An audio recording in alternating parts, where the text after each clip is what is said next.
Welcome back to another episode of Divorce at Altitude. This week, I am joined by my esteemed co-host, Amy Goscha. Amy, what are we talking about today? Today we're talking about spousal maintenance, but we're also talking about the factors of if there's coercive control and domestic violent abuse and how that affects like what a spouse is going to get regarding support in a Colorado divorce. Yeah. Yeah, no, it used to be that Eric and Melanie Wolf are hypothetical divorce clients.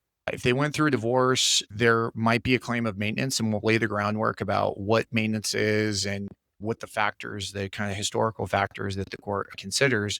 But it used to be that there was no kind of indication or evidence about why the parties got divorced. I think it's arguable about whether or not that is now relevant, except that domestic violence and behavior in any sort of coercive control was always relevant under 1410-124, which is the statute on the best interests of the children.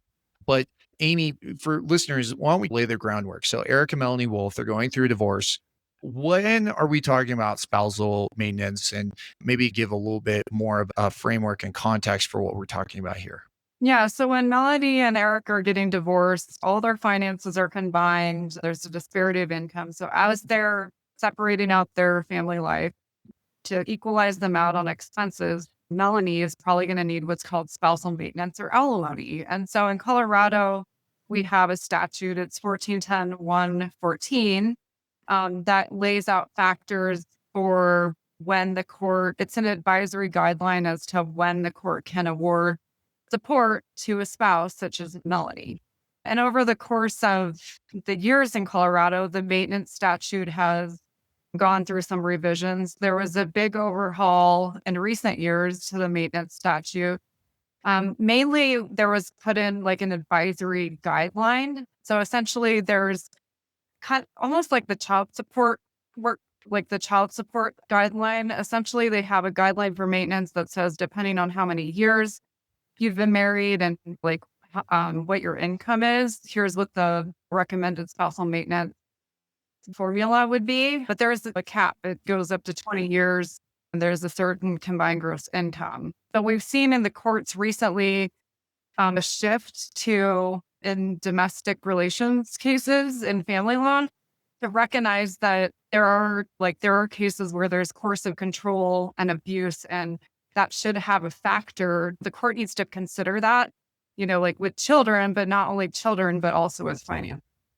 Yeah, and to maybe flesh that out even further, the first kind of step for Eric and Melanie is to divide property. And if there is insufficient property for Melanie to meet her reasonable needs through the property that she's awarded in the divorce and through her own employment, then we're talking about spousal maintenance or alimony. And as you said, Amy, I don't know of any statute that has changed during my career more than 1410-114, because first we had what you mentioned about the advisory, the formula, essentially.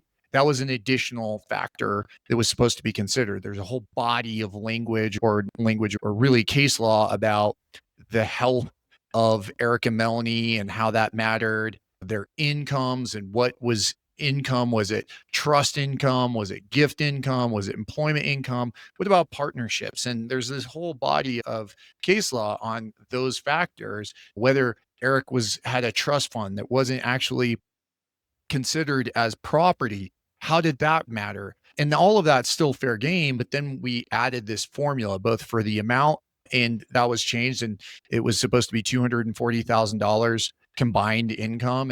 But then we had the tax change. And when you and I were first cutting our teeth, alimony used to be, and spousal maintenance, it was taxable. So you could have this tax arbitrage. That changed. And then the formula needed to change because it was no longer taxable. Now we have this whole new factor, and there's I speak with judges, new judges. I do a presentation to all the new judges at the end of judicial conference every year. This year there was 60 new judges, and not all of them were there, but we talk about spousal maintenance, and they don't really understand how intensive it is. But once they then have a maintenance case, the judges roll their eyes because it is problematic from a judge's perspective in terms of getting an order out that is on spousal maintenance, because there are so many factors. They duplicate one another, but now we have a new factor. So instead of talking about just like the income and the property that they receive and their health and their employability and their age, now we have another factor. And I think that it will be fascinating to see how judges use this factor, because now, Amy, what are judges supposed to be considering in addition to the history of the lifestyle and whether Melanie ate out and frequently and traveled, and whether they stayed in the Ritz versus the Waldorf and got into kind of the shopping and all the expenses, which you inherently inevitably do with a maintenance award. What else are we going to be talking? Now the court's going to have to be looking at, was there coercive control? Was there emotional abuse? Financial manipulation? So there's this element of, was there domestic violence essentially? And if there was, like under the new factor, and we'll see how the courts are going to interpret it, but that could be something that, so it makes a spouse who needs to pay maintenance pay it or not, or it might be a spouse who would normally receive maintenance might not receive spousal maintenance. So it's a huge factor that will change the outcome of cases. Yeah, no, the statute talks about whether a mandatory protection order has been filed. But the issue that we don't really have any guidance on, and talking with judges, I don't know how they're going to really handle this, because the statute talks about coercive control, emotional abuse, litigation abuse. So if Eric is super aggressive and he's just trying to bury Melly in the divorce, then that arguably becomes relevant. But then you also have this other aspect of emotional abuse, and that some judges, I think, are going to be uncomfortable because they're just used to putting up their hand and saying, the reasons that you got divorced are, I don't want to get into it. This is getting into why you're getting a divorce. But then on the other hand, Melanie is going to say, I was emotionally abused. This is a factor you need to consider, notwithstanding children. And I think it will be a factor that absolutely is going to be considered. And I think people need to really be aware that this is now fair game in terms of it. And it's a factor. It used to be that the kind of behavior, yes, it could be relevant for the equitable division of property. You could talk about contributions, and Now, Melanie, if she was the victim, then she would say, I took all of this abuse and I still stayed with them, which I think is relevant for the mandatory protection order. And Amy, with the policy behind the statute is to prevent Melanie being stuck, or really recognizing that she might feel stuck in a marriage because she's financially being controlled. Can you maybe talk about situations that we're aware of that might be the case? yeah, there's definitely like coercive control, but also there is definitely like financial abuse. Like we have cases where if Melanie is brave enough to file for divorce, like there might be cases where you'll find, like I see a lot of like financial abuse where I see like a lot of debt in one party's name sometimes, and like the other person hasn't put any debt in their name. Another kind of financial thing I look at is access to accounts. Did the marriage unwind where there was like a stipend and one person had like control and access to all the money and the other person didn't? Those are some things that I'm looking at to understand if there has been financial and coercive control when you're looking at the financial aspect. Yeah, and if people want to learn more about some of the kind of more nuanced and detailed aspects, there's a previous episode I did, 171, it's called Understanding and Combating Financial Abuse and Divorce, with Lisa Zeiderman she was in New York. She's a New York divorce attorney. But at the time of that recording, we weren't really it wasn't an explicit factor. I'm aware, I think I could be wrong, but I think Illinois, there are states Okay. that take into consideration coercive control, abuse in dividing property. And so now Colorado has this factor that we have to consider. Now, again, as we said before, is it just whether there's a mandatory protection order, and is that kind of the bright line rule? Or is it allow a Trojan horse of bringing these issues in and then it mushrooms and explodes where the whole case becomes all about that? I think some people are going to really push this issue, and it's whether what the judges, they are human beings, and are they more likely to award Melanie Wolf a significant spousal maintenance award if they feel bad for her and they don't like Eric? Absolutely. But is that really going to be used? And when we say kind of Eric and Melanie, we're very much like stereotyping here. There are circumstances where it goes the other way, but I think it's relevant and important for people to understand that this is a new law. It is now going to be a feature going forward.